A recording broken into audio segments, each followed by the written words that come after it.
commencerai sans grande originalité par remercier très sincèrement les organisatrices et organisateurs de cette journée pour m'y avoir convié, donner cette lourde tâche de faire les propos conclusifs, mais également de remercier finalement l'ensemble des intervenants pour cette journée, je crois, on l'a dit, particulièrement riche, car finalement tous nous ont éclairés et parfois nous ont interrogés, comme on vient de le voir à l'instant, sur des questions très diverses, en dépit du thème qui les réunissait, les Jeux olympiques et paralympiques de Paris 2024.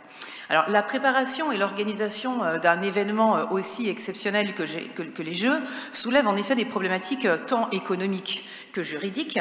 La présentation introductive du professeur Andreff a permis à l'auditoire, j'imagine principalement composé de juristes, de comprendre certains enjeux, certaines incertitudes auxquelles finalement les pouvoirs publics d'un pays sont confrontés dès lors qu'ils envisagent une candidature à l'organisation d'un tel événement.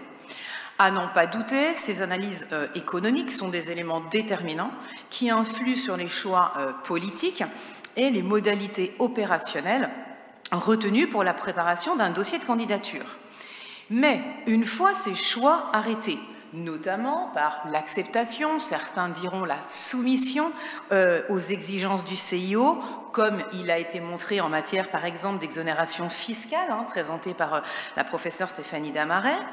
Une fois donc ces choix politiques faits, une fois la candidature retenue par le CIO, encore faut-il que les conditions de la réalisation de ce qui n'était finalement encore qu'un projet soient rendues possibles. Or, à l'instar d'autres grands événements sportifs internationaux, mais de manière décuplée par l'exceptionnalité d'un tel événement, l'accueil des Jeux impose aux pays hôtes de finalement offrir toutes les conditions nécessaires à leur tenue. Et parmi elles, un environnement juridique approprié. Alors, cet environnement, il doit permettre tout à la fois la construction rapide, la rénovation de grande ampleur d'installations et d'infrastructures sportives, nécessitant une adaptation des règles d'urbanisme, des règles de la commande publique, comme nous l'a présenté également le professeur Eckert, ou encore l'amélioration des réseaux de transport dans un temps extrêmement restreint, et enfin, pour un dernier exemple, le déploiement de forces et de plans de sécurité hors normes, compte tenu du nombre de visiteurs attendus et des risques y afférents. Donc, autant d'obligations découlant de l'organisation même des Jeux qui nécessitent l'adaptation des législations, des réglementations ou des procédures nationales. L'ensemble des intervenants de cette journée nous ont permis de mieux appréhender le marathon législatif débutant finalement, dès 2014, puisque nous avons rappelé que les exonérations fiscales datent en réalité d'une loi de finances pour 2014, mais réellement, de 2018 jusqu'au 19 mai 2023, ce marathon qu'il a fallu accomplir pour adopter plusieurs textes, dont 3 lois olympiques.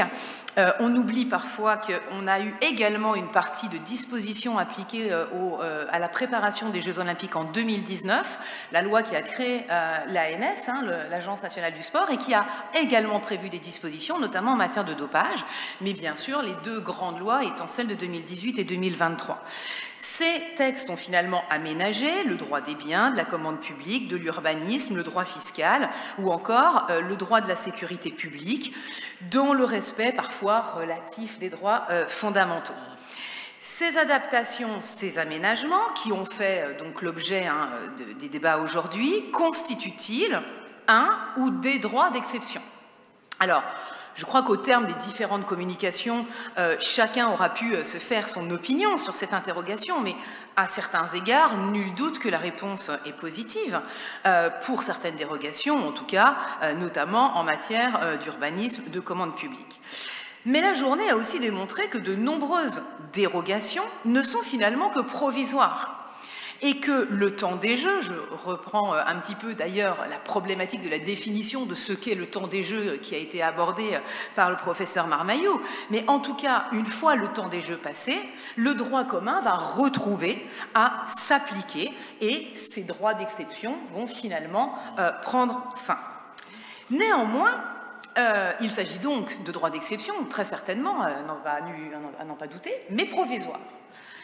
Par contre, à l'inverse, un certain nombre de dispositions des lois olympiques ne se bornent pas à prévoir des aménagements temporaires, mais constituent à l'inverse des changements durables du droit et qui pourraient parfois, sans constituer tout de suite des changements durables du droit, pouvoir devenir des changements durables du droit.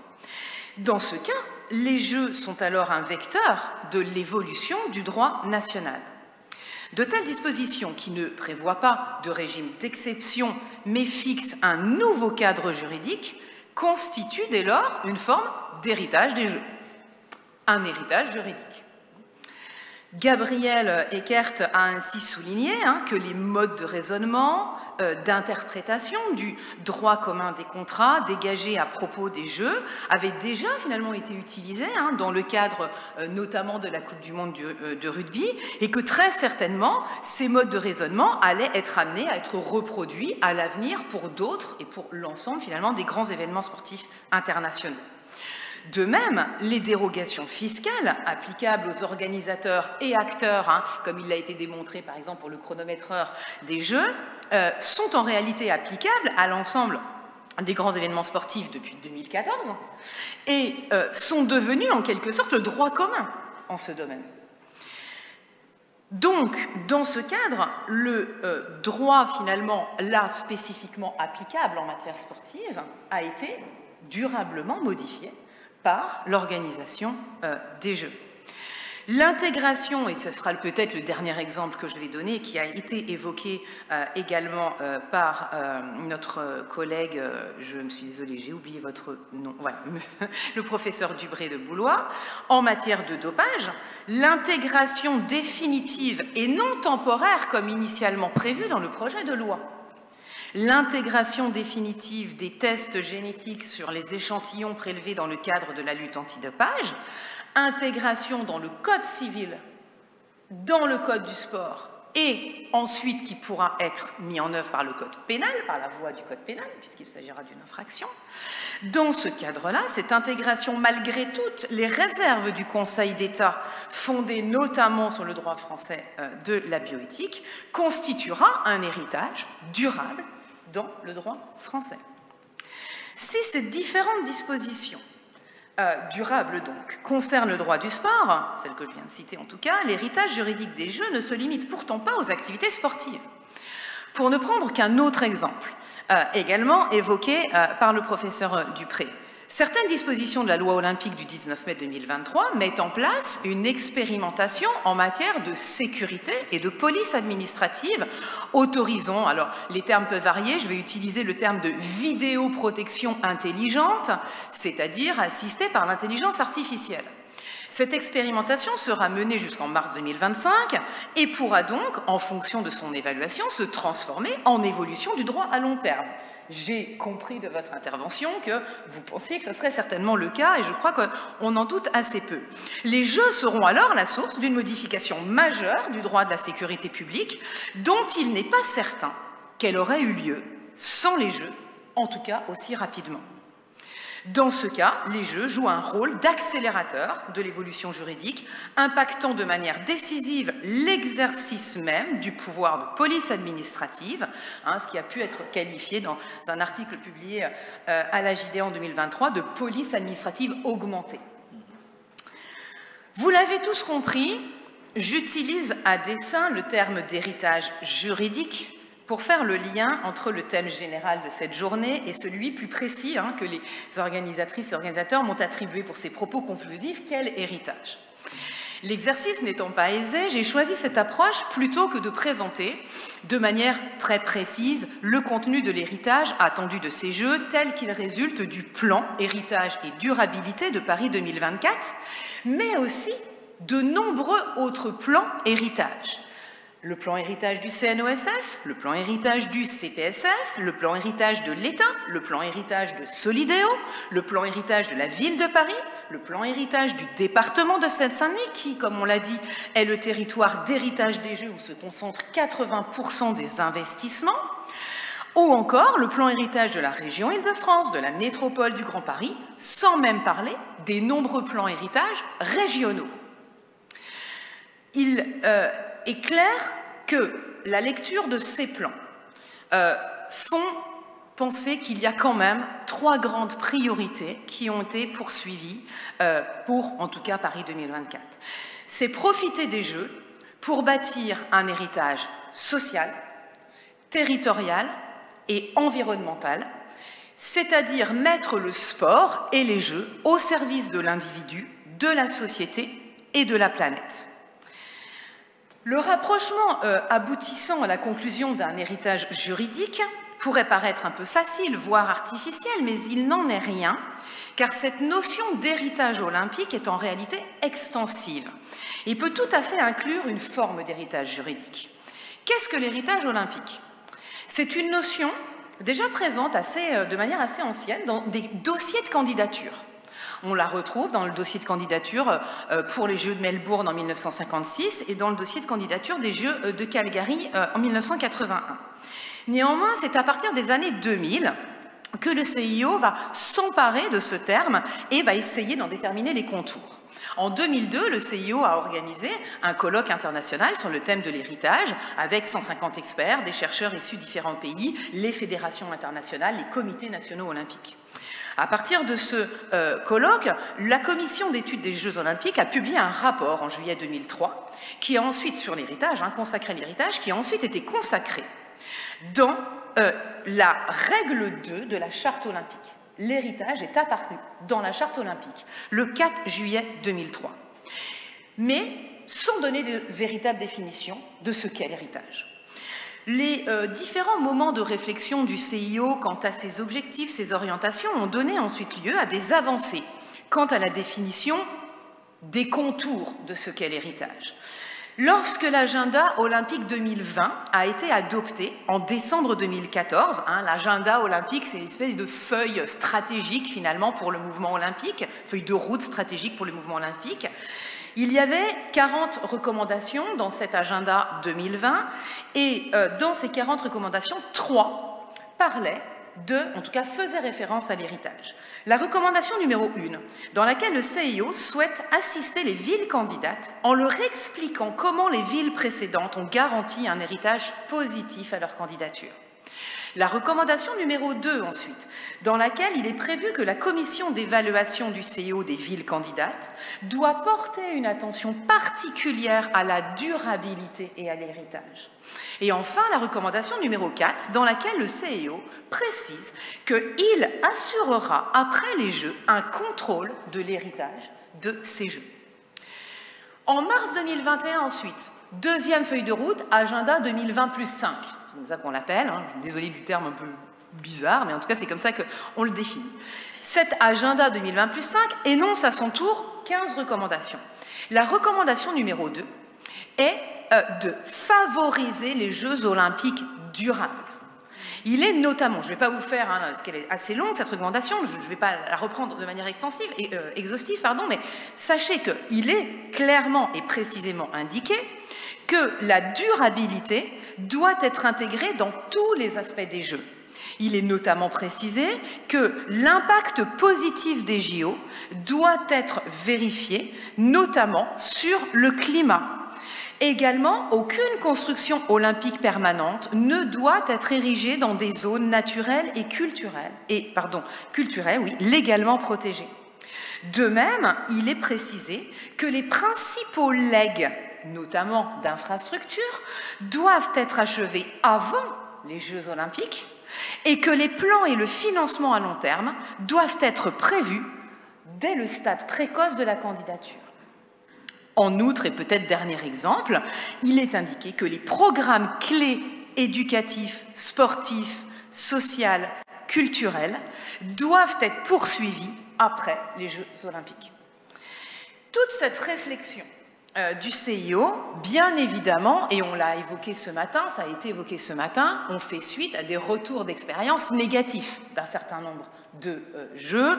On a parlé de Sochi, on a parlé de Athènes, parlons par exemple aussi de Rio, avec le stade Maracanã qui a coûté énormément d'argent et qui a été laissé à l'abandon complètement parce qu'il n'y avait pas les moyens financiers de continuer à l'entretenir. Donc en effet, face à ces échecs, en tout cas des effets négatifs clairement, et à la diminution, ça a également été invoqué, à la diminution du nombre de candidatures, le CIO a dû faire cette réflexion. Or, il apparaît que pour espérer un héritage positif des Jeux, il faut une acceptabilité sociale des Jeux. Et celle-ci est favorisée par une démarche dans laquelle les Jeux doivent profiter à la population du pays hôte, à son développement économique, sportif, environnemental, écologique. À partir de là, le CIO a finalement pu construire une notion d'héritage un peu plus concrète et l'intégrer dans ses règles constitutionnelles à lui, c'est-à-dire la Charte olympique. Comme je vous l'ai dit tout à l'heure, en 2003, c'est dans la règle numéro 2. La règle numéro 2 de la Charte olympique, elle vise le rôle et les missions du CIO. Et il est dit, alors aujourd'hui, puisque ça a évolué depuis 2003, aujourd'hui c'est le point 15 de cette règle 2, il est indiqué que le CIO doit promouvoir un héritage positif des Jeux pour les villes, les régions et pays hôtes. Mais aujourd'hui, il y a 3 autres règles de la Charte olympique qui font référence à l'héritage. Première des autres règles, la règle 32. La règle 32, elle est relative à la célébration des Jeux olympiques et elle s'applique et elle est clairement indiquée dans le plan durabilité et héritage de Paris 2024. Il est indiqué, alors vu ce qu'on a dit ce matin, c'est peut-être totalement utopique, mais imaginons que ce soit le cas, il est indiqué que tout excédent financier obtenu par un hôte, un COJO ou le CNO du pays, devra être employé au développement du mouvement sportif et du sport, mais aussi à l'héritage des Jeux olympiques. En outre, la règle 33, qui fixe les règles relatives à l'élection de l'hôte, c'est-à-dire au choix de la ville hôte parmi les villes candidates, dispose d'un texte d'application dans lequel il est indiqué que la commission exécutive du CIO, lorsqu'elle va étudier finalement les candidatures, donnera son analyse des opportunités et des risques présentés par chaque hôte intéressé, ainsi que de la durabilité et de l'héritage des Jeux. Et enfin, pour terminer, la règle 34, qui est relative à l'emplacement, aux emplacements, lieux et sites des Jeux olympiques. Je cite cette règle intégralement. Il est indiqué, dans le choix de l'emplacement des lieux et des sites des Jeux olympiques, la priorité doit être donnée à l'utilisation de sites et d'infrastructures existants ou temporaires. La construction de nouveaux sites ou infrastructures permanents doit être envisagée uniquement sur la base de plans d'héritage durable. C'est ce qu'on appelle parfois la sobriété. C'est exactement dans ce cadre que la candidature Paris 2024 s'est construite.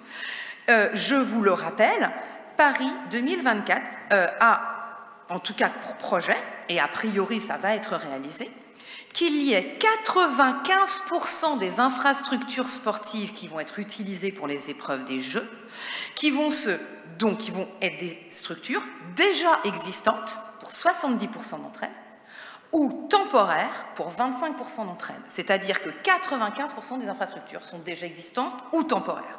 En outre, 100% des aménagements prévus seront ensuite destinés à une utilisation par la population sportive ou non.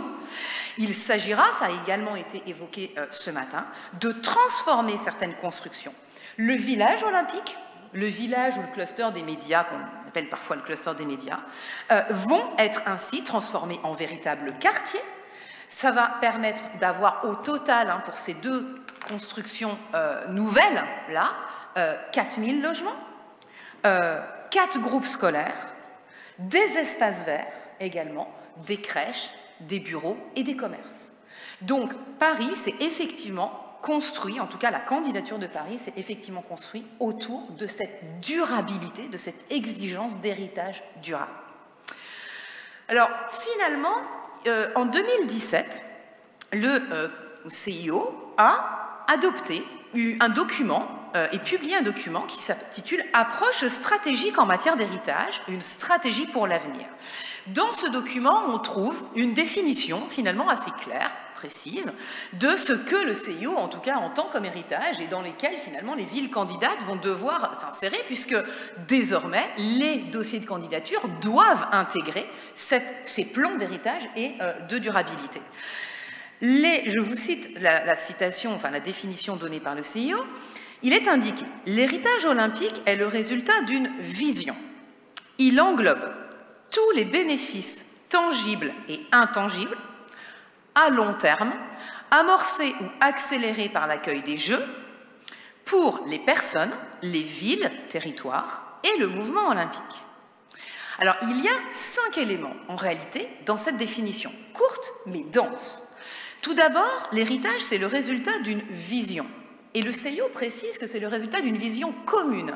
C'est-à-dire, c'est la rencontre de la vision du CIO qui est classiquement, et pour, on va dire, résumer, édifier un monde meilleur par le sport, et la vision de la ville candidate qui, elle, va être d'aboutir à ses propres objectifs sociaux, environnementaux, etc. Et c'est la rencontre de ces deux visions qui vont donner finalement l'héritage pour le jeu ou les jeux en question. Deuxième chose intéressante et essentielle, l'héritage, ce sont des bénéfices tangibles et intangibles. Des bénéfices tout d'abord, c'est-à-dire que ce sont les effets positifs. On a pu parler du bilan coût-avantage, alors là on est sur le côté effectivement du bénéfice positif qui sont donc générés pour la population et le pays hôte. Ces bénéfices, ils peuvent être tangibles ou intangibles, alors on a aussi utilisé les termes matériels et immatériels, mais en tout cas le CIO utilise plutôt ce terme tangible et intangible. Pour l'héritage tangible, c'est assez facile à comprendre et d'ailleurs c'est cette partie de l'héritage qui domine en général le débat public puisqu'il s'agit de la construction ou de la rénovation d'installations sportives ou d'infrastructures au sens plus large. Il s'agit de la transformation urbaine ou par exemple de l'amélioration des réseaux de transport. Alors, juste pour reprendre un petit peu ce qui va être fait à Paris 2024 sur l'héritage intangible dans ce cadre-là, il va y avoir finalement 64 ouvrages olympiques qui vont être construits ou rénovés en Île-de-France ou à l'extérieur. Pour prendre un exemple, puisque beaucoup de Marseillais sont présents, la marina du Roucas Blanc à Marseille va en effet faire bénéficier finalement des Jeux. À côté de ça, il faut bien comprendre que 12 équipements sont prévus à Paris en rénovation. La rénovation, par exemple, du stade Pierre de Coubertin. On en a parlé ce matin, la rénovation du Grand Palais, par exemple. Et puis, en Île-de-France, eh bien, un certain nombre d'infrastructures, cette fois nouvelles, l'aréna de la Porte de la Chapelle, où on va prévoir 8000 places, qui ensuite va être le lieu de résidence du club de Paris Basket et qui aura une utilisation post-jeu, sportive, événementielle, culturelle, et va constituer aussi finalement un nouveau quartier, puisqu'il y a également une zone d'aménagement concerté qui a été prévue dans ce cadre-là. Donc voilà par rapport à cet événement, on va dire, ou cet héritage, tangible. Pour ce qui concerne les réseaux de transport, il faut bien évidemment constater qu'il y a un petit peu un échec, en tout cas sur la date de livraison de ce qui était prévu. Le Grand Paris Express avait effectivement envisagé de prolonger la ligne 14, ce qui devrait être fait pour la livraison des Jeux. Mais en plus, il devait y avoir également une ligne 16 pour aller à la Courneuve et une ligne 17 pour aller au village des médias. Ces deux lignes ne seront pas terminées effectivement pour 2024, mais pour 2025 et 2026. De la même façon, le Charles de Gaulle Express qui devait relier l'aéroport Charles de Gaulle à la gare de l'Est et donc permettre à un certain nombre de visiteurs de pouvoir arriver jusqu'au site olympique ne sera pas non plus également terminé en 2024, mais devrait être terminé en 2025. Voilà pour l'héritage tangible. Et bien évidemment, un certain nombre d'actions et de constructions sont à placer dans ce cadre-là. Maintenant, l'héritage intangible ou immatériel, il est beaucoup moins présent dans le débat public, il est beaucoup moins visible, il est également beaucoup plus difficile à évaluer, et il sera beaucoup plus difficile à évaluer, comme on l'a évoqué ce matin. C'est pourtant lui qui, concrètement, va devoir, normalement, en tout cas si le plan est appliqué, bénéficier à la population et à la société entière. Alors, de quoi on parle quand on parle l'héritage intangible, eh ben on parle par exemple du fait que la promotion du sport va participer à un changement d'attitude, à un changement de comportement. On a dans le plan durable et héritage de Paris 2024 un certain nombre, de nombreuses actions qui visent à, par la promotion du sport, promouvoir l'égalité entre hommes et femmes. Vous savez que Paris 2024 va être à égalité en nombre d'athlètes hommes-femmes. C'est un engagement qui a été pris dès le départ. Mais promouvoir également le respect, la solidarité, faire en sorte que la citoyenneté, par des programmes éducatifs liés au sport, puisse se développer. Il y a plein d'actions pour que des services civiques dans le cadre des Jeux, il y a 10 000, normalement, services civiques qui sont liés aux Jeux, pour justement être dans cette éducation à la citoyenneté. De la même façon, le service national universel a prévu de pouvoir impacter pendant les Jeux, justement, les jeunes qui vont pouvoir le suivre à ce moment-là. Donc, un changement des comportements par le sport et les Jeux est un vecteur de promotion à ce moment-là.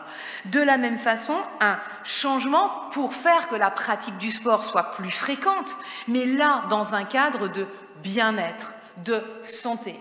On le sait, la sédentarité, et on a des constats qui sont assez alarmants, notamment chez les jeunes, mais pas que chez les jeunes, eh bien le jeu est un moment où un nombre d'actions incroyables a été mis en place pour que précisément à l'école, en entreprise, à l'université, des actions puissent permettre à des jeunes et moins jeunes de retrouver une pratique sportive et de leur redonner envie de faire une pratique sportive. On a par exemple aussi ce qu'on appelle le design, je crois que quelqu'un en a parlé ce matin, le design actif, c'est-à-dire rendre les équipements sportifs attractifs, même visuellement, même dans leur utilisation. L'idée, c'est vraiment de rendre la pratique du sport plus attractive dans un but social au sens large, c'est-à-dire de bien-être et de santé publique. Autre exemple de l'héritage intangible, l'acquisition de compétences professionnelles. Un certain nombre d'heures de formation ont été effectivement prévues dans le cadre d'actions liées aux Jeux Olympiques. Solideo s'est engagé dans sa charte sociale à promouvoir finalement des heures de formation pour des publics soit qui n'avaient pas encore eu accès à de la formation ou des publics défavorisés, etc. Donc on a également par exemple des formations pour les jeunes, pour les encourager à être les futurs dirigeants du mouvement sportif. C'est un plan qui s'appelle les dirigeants du sport par le CNOSF qui est dans le cadre effectivement des Jeux, qui vise à former les 16-35 ans et là encore à leur démontrer finalement qu'il y a une attractivité et une forme de citoyenneté par le sport. Donc un certain nombre d'actions intangibles, en tout cas effectivement, ce n'est pas de la construction de sites et pourtant ce sont bien de l'héritage positif, des effets bénéfiques. Et il me semble que l'héritage juridique, dont finalement je vous parlais tout à l'heure, pourrait tout à fait correspondre à un héritage intangible, immatériel, qui rentrerait donc dans cette catégorie. Le troisième élément de cette définition, ce sont des bénéfices à long terme. On l'a vu, l'héritage revêt un caractère durable et comme il a été également mentionné ce matin, eh bien du coup, cet héritage olympique doit être évalué. Et doit être évalué, non pas simplement ex ante, mais aussi ex post. Alors là-dessus, il y a plusieurs, quand même un petit peu des contradictions. Le CIO dit « l'évaluation doit se faire à minima au bout d'une Olympiade ». Le plan, effectivement, héritage de Paris 2024 donne ses actions jusqu'en 2028, en effet. Mais comme le professeur Andreff l'a présenté ce matin, on se rend compte que pour avoir une réelle évaluation à long terme, en réalité, on est plutôt sur 25 ans, en tout cas si on veut avoir une évaluation notamment économique. Donc, en effet, des bénéfices qui ne peuvent de toute façon pas être évalués, même pas en 2025. On a parlé de la Cour des comptes qui allait rendre un rapport au 1er octobre 2025, mais même ce rapport ne constituera pas de toute façon une évaluation concrète des bénéfices à long terme des Jeux Olympiques. Ensuite, la définition du CIO indique qu'il s'agit de bénéfices qui sont soit amorcés, soit accélérés par l'accueil des Jeux. Et là encore, en effet, on a bien démontré pendant cette journée que ça peut être le cas de l'un ou de l'autre. Les bénéfices, finalement, peuvent être créés par l'organisation même des Jeux. Et c'est le cas précisément de l'adoption de ces nouvelles lois. Les nouvelles lois, alors provisoires, avec des dispositions provisoires, parfois des dispositions permanentes, ces nouvelles lois ont été rendues nécessaires par le fait qu'on doit organiser les Jeux et qu'on doit mettre en place les conditions de sa tenue. Tout à l'heure, justement, dans votre intervention, professeur Prieto et Antonin Pitras, vous avez bien montré que, justement, par exemple, l'article L141-5 du Code du sport a été modifié par la loi de 2018 pour permettre au CNOSF de venir protéger, finalement, les marques, la propriété olympique. Vous avez rappelé que, lors des JO de Londres, une loi spécifique pour, justement, lutter contre l'embouche marketing avait également été adoptée. Donc là, c'est la création même, finalement, des Jeux qui vont aboutir à de nouvelles dispositions et donc à potentiellement des bénéfices, c'est ce qui restera à évaluer. Mais l'héritage peut aussi découler d'une sorte d'accélération de projets préexistants. Je vous parlais tout à l'heure des transports. Le projet du Grand Paris Express était préexistant aux Jeux. En revanche, les Jeux ont donné un espèce d'effet de boost, c'est-à-dire d'accélération, parce que l'objectif était de terminer pour 2024. Et quand bien même cet objectif finalement n'est pas réalisé complètement, puisque seulement certaines lignes seront réalisées en 2024, il n'empêche qu'aujourd'hui, les délais, c'est 2025-2026, ce qui est extrêmement rapide par rapport à ce qui aurait été réalisé sans les Jeux. De la même façon, la promotion de l'activité physique. La promotion de l'activité physique, c'est pour le bien-être et la santé publique. C'est une politique publique qui ne date pas de 2024. C'est une politique publique ancienne, aussi bien d'ailleurs d'un lien ministère des Sports et ministère de la Santé. Pour autant, les Jeux de 2024, là encore, ont accéléré la mise en place d'un nombre d'actions absolument incroyables qui correspondent d'ailleurs à la déclaration même du président de la République qui a fait de la promotion des activités physiques la grande cause nationale en 2024.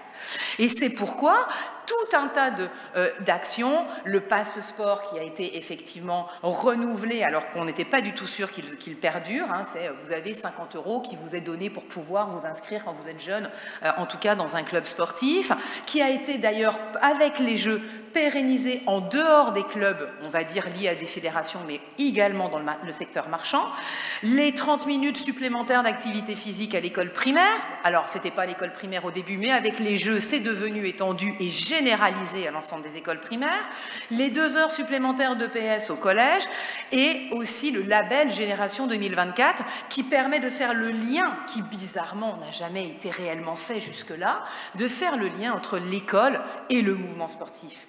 3000 établissements scolaires ont enfin été labellisés Génération 2024, c'est-à-dire qu'ils s'engagent à ce que les équipements sportifs puissent être mis à disposition réciproquement des clubs et des élèves. On a enfin ce lien qu'on attendait depuis longtemps, et bien les Jeux ont peut-être permis, en tout cas, de l'enclencher. Bien sûr que tout ne va pas être fait en 2 ans ou 3 ans. Enfin, dernier élément que cette définition porte, c'est un héritage pour les personnes, les villes et le mouvement olympique. Alors, un héritage pour les personnes, je crois qu'on l'a bien compris, des nouvelles compétences professionnelles pour les travailleurs, mais également pour un certain nombre de volontaires qui ont été formés dans le cadre également de leur candidature au volontariat. Des opportunités professionnelles aussi pour les athlètes. Un certain nombre de sportifs ou d'anciens sportifs vont pouvoir bénéficier, par exemple, d'un plan qui a été mis en place dans le cadre de Paris 2024, qu'on appelle le programme Athlète Entrepreneur. Ou encore un bénéfice pour des personnes morales. Un certain nombre de sociétés qui ont pu être prestataires dans le cadre des constructions et des chantiers sur le JO vont pouvoir ensuite avoir un développement à l'international grâce aussi aux gains et à la compétence acquise.